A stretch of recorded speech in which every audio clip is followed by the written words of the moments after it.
Confía en mí cuando te digo que necesitas conocer qué son las máquinas virtuales y los contenedores.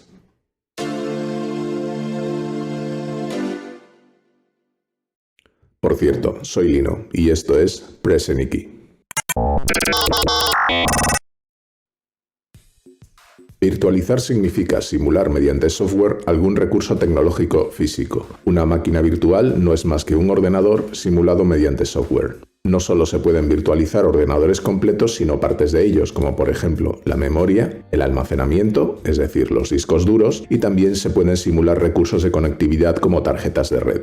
En mi anterior vídeo sobre la nube, te comenté que los proveedores de cloud basan su negocio en la virtualización y en alquilar máquinas virtuales. Cuando vas a crear una máquina virtual en un proveedor de cloud, te permiten seleccionar cuántos núcleos de CPU llevará esa máquina, cuánta memoria tendrá, su capacidad de disco duro o incluso cuántos discos duros se incluirán. También se pueden añadir GPUs, es decir, procesadores gráficos, y se pueden conectar cuántas tarjetas de red se necesiten. Todo esto te lo unen como piezas de Lego y te entregan un ordenador completo funcionando, una máquina virtual. Cada una de estas piezas por separado se está ejecutando en otro ordenador más grande o incluso en varios ordenadores conectados entre sí mediante redes de alta velocidad. Toda esta magia se consigue gracias a una pieza de software que se llama hipervisor, que es el motor de la virtualización. Se encarga de simular componentes de un ordenador, define cómo se conectan entre sí y proporciona una API para realizar estas operaciones de creación de máquinas virtuales.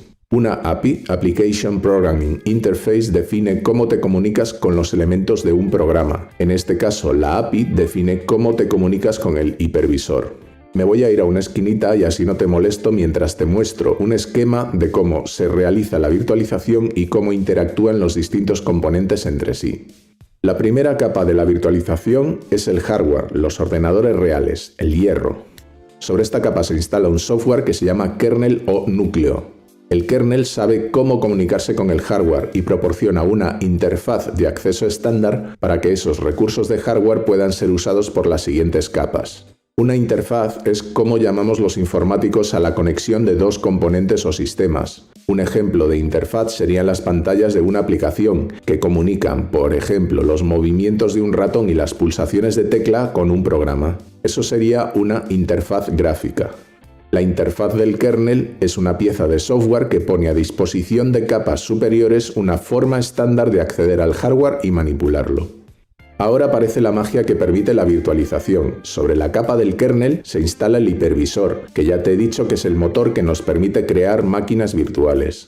Sobre esta capa de hipervisor comenzamos a construir nuestras máquinas virtuales, que tienen un kernel, otra vez, que es el motor de comunicación con el hardware. Aunque ahora el hardware está virtualizado y es simulado, para el kernel esto es transparente. El kernel cree que está usando hardware real.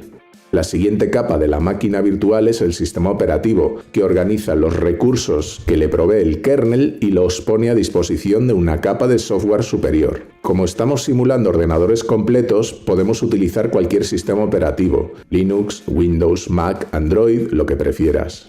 Y las dos últimas capas serían las librerías específicas que necesitas para ejecutar tus programas y los programas que hacen uso del sistema operativo y de esas librerías. La siguiente máquina virtual constaría de los mismos elementos: kernel, sistema operativo, librerías y programas. La siguiente máquina virtual lo mismo, y la siguiente, y así hasta agotar los recursos del hipervisor. El hipervisor que he dibujado se llama hipervisor tipo 1 porque está instalado directamente sobre la capa del kernel.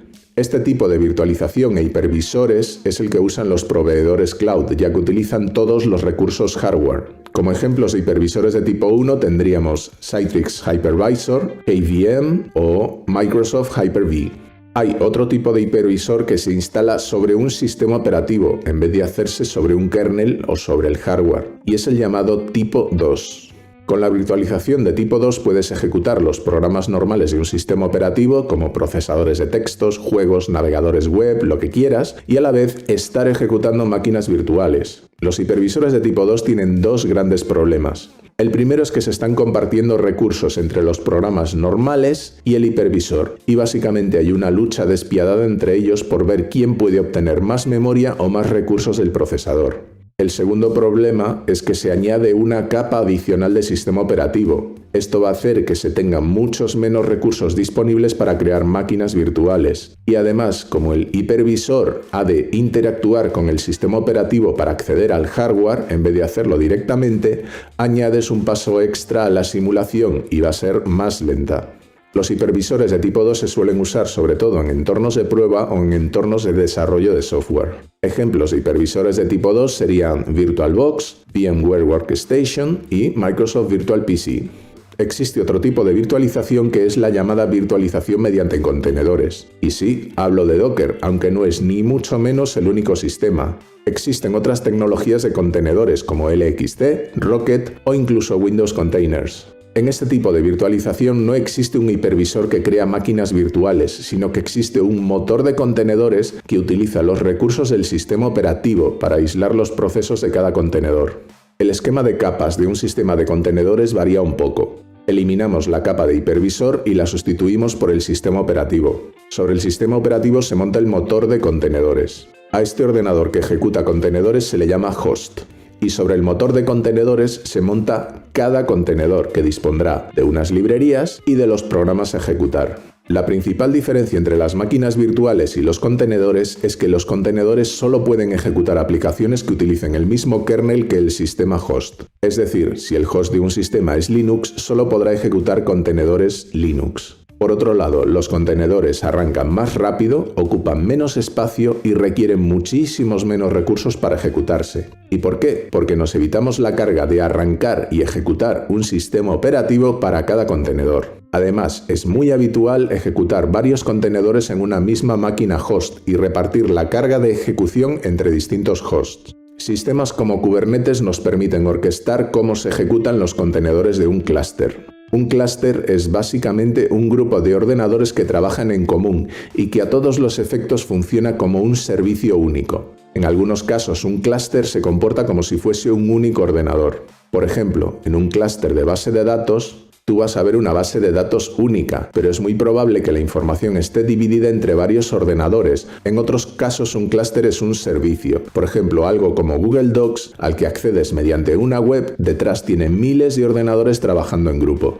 Un orquestador, por otro lado, se encarga de gestionar un clúster, es decir, controla cómo aumentan o disminuyen el número de contenedores en ejecución, gestiona cómo se comunican los contenedores entre sí, define cómo se realizan las actualizaciones de software y decide cómo se responde ante fallos, levantando más contenedores, por ejemplo.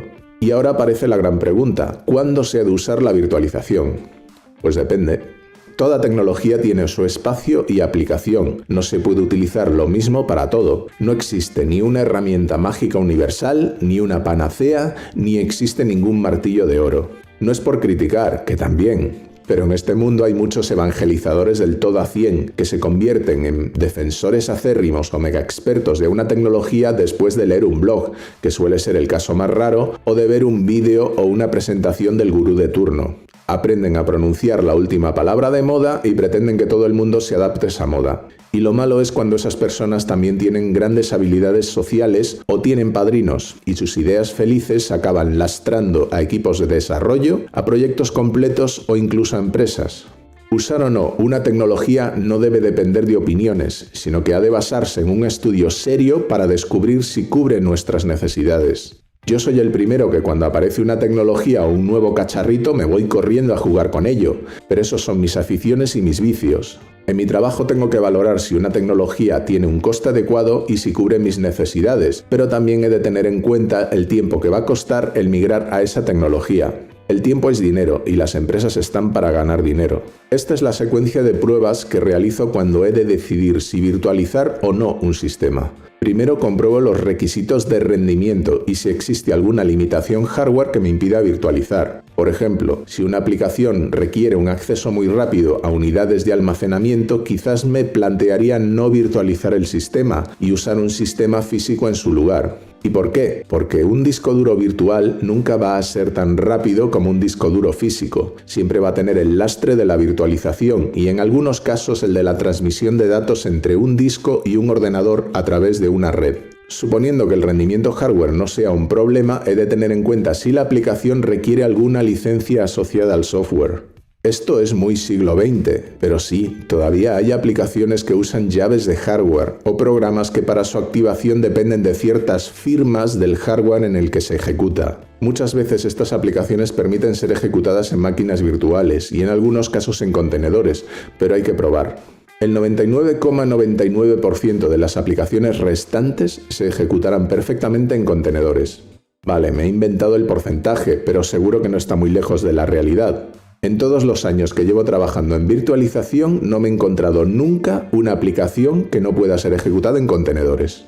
Para mí, que soy desarrollador de software, los contenedores son la forma más cómoda de distribuir aplicaciones, actualizarlas y comunicarlas entre sí. En mi vida hay un antes y un después de Docker y Kubernetes. El antes era un lugar sucio y oscuro, y el después está lleno de vida y de color.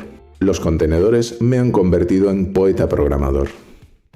Por el momento dejamos aquí el tema de la virtualización.